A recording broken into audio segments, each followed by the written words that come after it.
Good morning, class 9th. In previous lecture, we have completed the coordinators and property of coordinators with the help of congruence. ठीक है ना।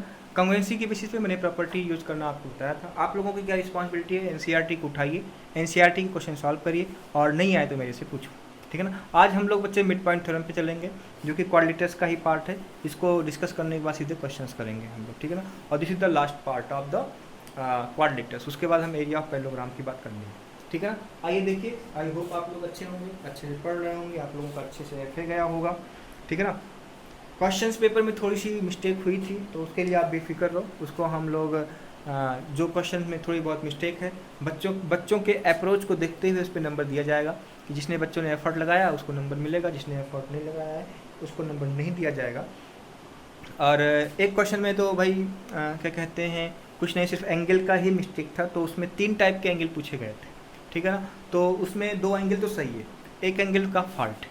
ठीक है ना। तो अगर जिसका 2 एंगल सही होगा उसको नंबर मिल जाएगा और तीसरे वाले एंगल को हम नेग्लेक्ट कर देंगे। ठीक है ना। तो आइए मिड पॉइंट थ्योरम की बात करूँ।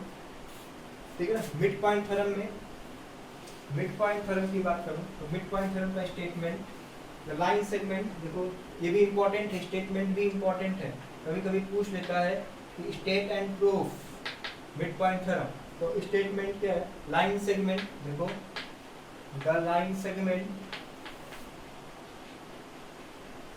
ज्वाइनिंग द पॉइंट, क्या, the line segment joining the point, joining the line segment joining the point, joining the mid point, sorry joining the mid point. देखो यहाँ पे ज्वाइनिंग द मिड पॉइंट, ठीक है ना, of any two sides of any two sides of triangle is parallel to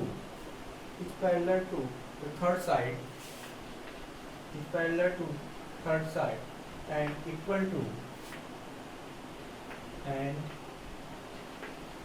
to half of it, half of statement आप देख लो, इसका मतलब समझ लो, फिर हम प्रूव भी करेंगे। ए बी सी ट्रायंगल है, मान लो ये पॉइंट है पी और क्यू, पी क्यू, ये मिड पॉइंट है। पी और क्यू क्या है, मिड पॉइंट है। तो हम कह सकते हैं कि Q parallel to B C and P Q equal to half of. ये हमको प्रूव करना है, टू प्रूव करें। ठीक है। तो मिड पॉइंट थ्योरम हमारा ये कहता है कि अगर मिड पॉइंट को मिलाने वाली लाइंस, ठीक है ना, ठीक है, थर्ड लाइन के पैरेलल होगी, P Q parallel to B C, ठीक है ना, और P Q equal to half of B C. ठीक है, बात समझ में आ गई होगी, बोलो। तो ये हमारा स्टेटमेंट था, ये इसका मतलब है। गिवन दैट की बात कर लो, प्रूफ देख लो। Given that in triangle A B C where P and Q are midpoint, P and Q are midpoint। ठीक है ना। टू प्रूव दैट यहाँ आ गया, चलो इसको यहाँ डाल दो, टू प्रूव दैट हो गया। स्टेटमेंट आप लोगों ने लिख लिया होगा, टू प्रूव दैट मैंने कर दिया। इसको प्रूव करने के लिए भाई कंस्ट्रक्शन की जरूरत है।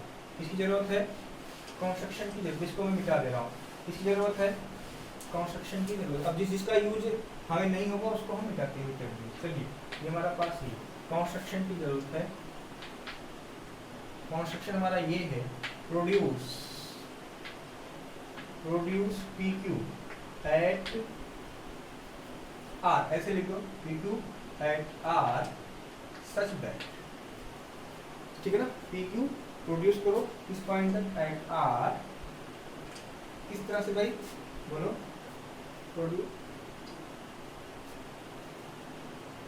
प्रोड्यूस आर सच दैट, कहाँ गया, such that P Q equal to Q R and join C. देखो बहुत ही इंपॉर्टेंट सा है।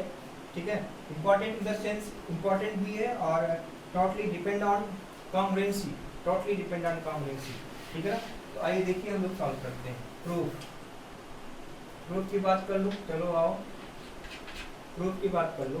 तो इन ट्रायंगल देखो in triangle APB APQ and triangle QRC में आप देखो ये इसके इक्वल है, बोलो ये इसके इक्वल है और ये इसके इक्वल है, तो इसको 1 मान लो, इसको 2 मान लो, ठीक है ना। AQ इक्वल टू क्या हो जाएगा, देखो AQ इक्वल टू हो गया CQ, ठीक है ना। AQ इक्वल टू क्या हो गया, CQ हो गया, एंगल 1 इक्वल टू हो गया एंगल 2, PQ इक्वल टू क्या हो गया, देखो PQ इक्वल टू हो गया QR। तो SAS कौन सी प्रॉपर्टी लगी, SAS से triangle APQ congruent to triangle QRC। तो CPCT से क्या हुआ, देखो यहाँ से CPCT की बात करूँ तो AP इक्वल टू क्या हो गया RC, ठीक है ना। ये क्या हो गया RC हो गया, और ये वाला एंगल देखो यहाँ पे, ये वाला एंगल 3, इसको मान लो 4, एंगल 3 इक्वल टू एंगल 4, और ये जो होगा 5 मान लो, इसको मान लो 6, and angle 5 equal to angle 6। तो angle 3 equal to angle 4 is nothing, it is alternate interior angle. इसका मतलब ये हो गया कि AP पैरेलल टू, अच्छा एक चीज और बोलो, हाँ AP पैरेलल टू RC, ठीक है ना, AP पैरेलल टू RC, और AP के स्थान पे हम क्या लिख सकते हैं PB पैरेलल टू क्या हो जाएगा, PB पैरेलल टू RC, ठीक है ना। PB पैरेलल टू RC और इक्वल है, सीधा सा स्टेटमेंट लगाएंगे, ये चीज आप लिख लो यहाँ तक, सीधा सा स्टेटमेंट लगाएंगे, इन क्वाड्रिलेटरस if one pair of opposite sides are equal and parallel then quadrilaters is a parallelogram, sufficient condition है। इसको मैं मिटा दे रहा हूँ, आइए इसका यूज करेंगे, थोड़ा सा बड़ा है इसलिए बार बार मिटाना पड़ रहा है, ठीक है ना। since we know that, चलिए लिखिए, since we know that, ठीक है ना, if one pair of opposite side are equal and parallel, then quadrilaters will be parallelogram, ठीक है ना। ये प्रॉपर्टी हम लोगों ने डिस्कस की। इसका मतलब क्या हो गया, इसका मतलब ये हो गया PRC B is a parallelogram। इसका मतलब क्या होगा बच्चे, PR पैरेलल टू BC, ठीक है, PR पैरेलल टू BC, तो PR का पार्ट ही तो है ना PQ, तो इसका सिंपल सा मतलब क्या हो गया, PQ पैरेलल टू BC, पहला प्रूफ हो गया, बोलो। दूसरा देखो, अपोजिट साइड्स इक्वल होंगे, PR इक्वल टू BC, तो PR को हम लिख सकते हैं Q टाइम PQ, क्योंकि मिड पॉइंट, ठीक है ना, मिड पॉइंट, तो PQ इक्वल टू क्या हो जाएगा,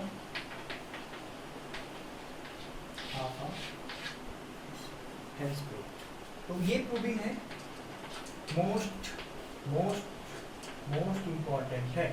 तो इसको एक बार देख लीजिएगा आप लोग कि एक से 2 बार देखेंगे और कैसे प्रूफ किया गया है ये भी आप देख लेंगे, ठीक है ना। बहुत ही इंपॉर्टेंट पार्ट है ना भैया। थोड़ा सा मैं इरेज कर करके लिखा हूँ, तो आप लोग क्या करोगे, थोड़ा पॉज करके स्क्रीनशॉट ले लोगे और सॉल्व कर लोगे, ठीक है ना।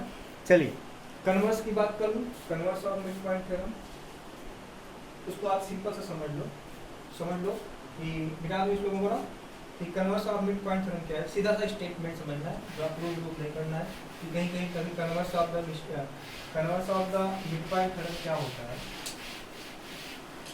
इसको समझो, खाली समझो, स्टेटमेंट समझो बस। Converse of mid point,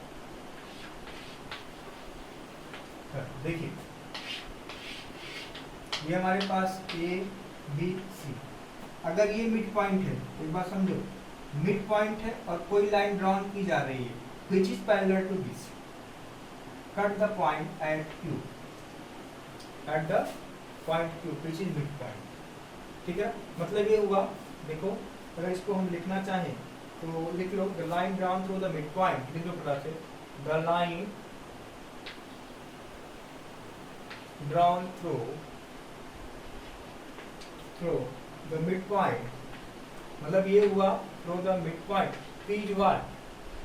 P midpoint है, through the midpoint of one side, ठीक है ना, किसी एक साइड का मिड पॉइंट से कोई लाइन ड्रॉन की जा रही है, side of A triangle which is parallel to third side, which is parallel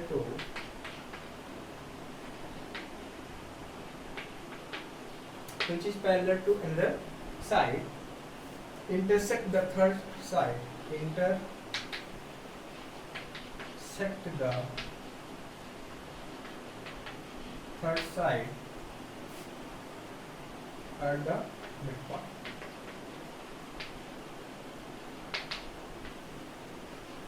ये स्टेटमेंट है, देहाती लैंग्वेज में इसको समझो कैसे पकड़ोगे। पी मिड पॉइंट, ठीक है ना, पी मिड पॉइंट है, उस मिड पॉइंट से एक ऐसी लाइन ड्रॉ की जा रही है जो कि बेस बीसी के पैरेलल है। अगर बेस बीसी के पैरेलल है तो पॉइंट क्यू को, ठीक है ना, मिड पॉइंट पे कट करेगी, मिड पॉइंट पे कट करेगी। आइए क्वेश्चन करेंगे, उसके बाद कहानी खत्म करते हैं, ठीक है ना। इसका मिड पॉइंट थ्योरम का, उस पर आप लोग क्वेश्चन करोगे, जो नहीं आए वो पूछोगे। कहाँ से? NCERT, only NCERT. थोड़ा सा जो हम पूरा सिलेबस लेके चल रहे हैं, पूरी एनसीईआरटी आर डी शर्मा लेके चल रहे हैं, आपकी क्या रिस्पॉन्सिबिलिटी है, जो सिलेबस कटा हुआ है उसको आप छोड़ दोगे, ठीक है ना। बात समझ लो, लिखिए क्वेश्चन लिखिए। एक फिगर दिया हुआ है ए बी सी, कुछ एस डी ई एफ, ठीक है ना। डी ई एफ क्या है? मिड पॉइंट है, देखो डी, क्वेश्चन की है बात, डी ई एफ, अच्छा डी यहाँ पे जो क्वेश्चन में दिया वही बात करेंगे। डी यहाँ पे हो गया, ई यहाँ पे है, सब उल्टा कर दिया तो क्वेश्चन का मतलब भी उल्टा होगा। D E F are the mid point of B C, A C and A B are respectively, ठीक है ना। प्रूव दैट क्या प्रूव करना है? D E F is an equilateral triangle, is an equilateral triangle, ठीक है ना। तो आपको कुछ नहीं करना है, देखो आप यहाँ देखो, एफ ई की बात करूं, एफ ई का मिड पॉइंट ये है, मिड पॉइंट ये है, चलो प्रूफ देखो, सोल्यूशन देखो, E and F R mid point क्या है? मिड पॉइंट है, तो इसका मतलब क्या होगा? E F parallel to B C, ठीक है, और ई एफ इक्वल टू क्या होगा? हाफ ऑफ, ठीक है। इसको आगे डाल दो। अगेन देखो, अगेन अगर हम इसकी बात कर लें, ठीक है ना, इसकी बात कर लें डी और ए एफ की, तो देखो इन ट्रायंगल ए बी सी, आप ट्रायंगल को एक बार ऐसे लो, ए भी तो मिड पॉइंट है ना, तो ये क्या हो जाएगा भाई? एफ डी पैरेलल टू ए सी, और एफ डी जो होगा हाफ ऑफ ए सी होगा, हाफ ऑफ ए सी होगा, ठीक है ना, ठीक है। और ये इक्विलैटरल ट्रायंगल है, ठीक है ना। ए बी सी क्या है? ए बी सी क्या है भाई? Triangle A B C is equilateral triangle, ये भी देखना है, ठीक है ना। D E F are the mid point of B C, A C and A B of or equilateral triangle ABC. Prove that DEF is an equilateral triangle, ठीक है ना। तो देखो EF equal to half of BC, अब देखो FD equal to half of AC, again इसकी जरूरत पड़ेगी, अगेन ये हो गया, बचा ये FD पैरेलल टू AB और FD equal to half of AB। चलिए, since ABC is equilateral triangle, ठीक है, ABC क्या हो गया? इक्विलैटरल ट्रायंगल हो गया, इसका मतलब ये हो गया AB equal to BC equal to AC, ठीक है ना। हाफ से मल्टीप्लाई कर दो, half of AB equal to half of BC equal to half of BC, ठीक है ना। Half of A B, half of, इसको मैं मिटा दे रहा हूँ, रिजल्ट लिखूंगा। हाफ ऑफ ए बी का मतलब क्या हुआ भाई, देखो half of A B, half of A B का half of A B equal to क्या देगा, F D equal to half of B C, where is half of B C, F, और half of A C equal to क्या हो गया, F D. तीनों side equal हो गई, इसका सिंपल सा मतलब ये हो गया triangle B E F is and equilateral. तो इस प्रकार से आप मिड पॉइंट थ्योरम से जुड़े हुए क्वेश्चंस करोगे, जो नहीं आएगा बच्चे वो पूछोगे, ठीक है ना। इस वाले लेक्चर में कह सकते हैं हम लोग थोड़ा सा स्पीड के साथ पढ़ेंगे, प्रॉपर्टी लगभग सारी डिस्कस कर रहे हैं, क्वेश्चन भी उसके साथ साथ कर रहा हूँ, थोड़ा सा आपको अपना एफर्ट लगाना पड़ेगा, आपको क्वेश्चन सॉल्व करने पड़ेंगे, जो नहीं आएगा वो पूछना पड़ेगा, ठीक है। तो आज के लिए इतना ही बच्चे, थैंक यू।